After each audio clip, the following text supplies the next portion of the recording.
অনিয়মের অভিযোগে আওয়ামী লীগের আমলে নেয়া ৩৭টি সৌর বিদ্যুৎ কেন্দ্র নির্মাণ প্রকল্প বাতিল করেছে অন্তর্বর্তী সরকার। সরকারি সিদ্ধান্ত নিয়ে চীন উদ্বিগ্ন, তবে সিদ্ধান্ত পুনর্মূল্যায়নের পরামর্শ দিয়েছে বেসরকারি গবেষণা সংস্থা Centre for Policy Dialogue CPD.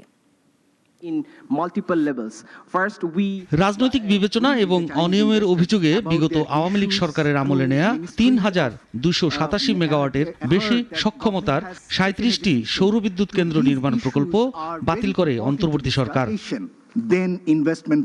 ১৪টি দেশের অর্থায়নের এসব প্রকল্পের মধ্যে চীনের ৪টি, সিঙ্গাপুরের 7টি এবং ভারত ও যুক্তরাষ্ট্রে রয়েছে একটি করে প্রকল্প, যেখানে $৬ বিলিয়ন বেশি বিনিয়োগ করেছে তারা। এরই মধ্যে ব্যয় হয়েছে $৩০০ মিলিয়ন।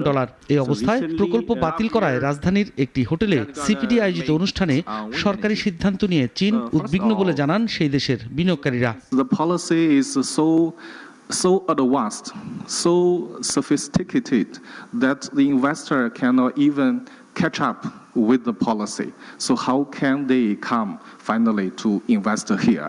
সরকারি সিদ্ধান্তে বিদেশি বিনিয়োগকারীদের কাছে নেতিবাচক বার্তা যাবে বলে মন্তব্য করে CPD. So I think the government need to consider how to make the investors' life simple in terms of while they make their investment decision in this country. So there should be a simple checklist and a simple templates for online to guide the investors. And I think BIDA should coordinate these things with relevant agencies and ministries for smooth implementation. 2041 সাল নাগাদ নবায়নযোগ্য জ্বালানি থেকে 30% বিদ্যুৎ উৎপাদনের target পূরণে চীনা বিনিয়োগ বৃদ্ধির তাগিদ দেন আলোচকরা। By ourselves, things Saiful Shaheen, নাগরিক, ঢাকা।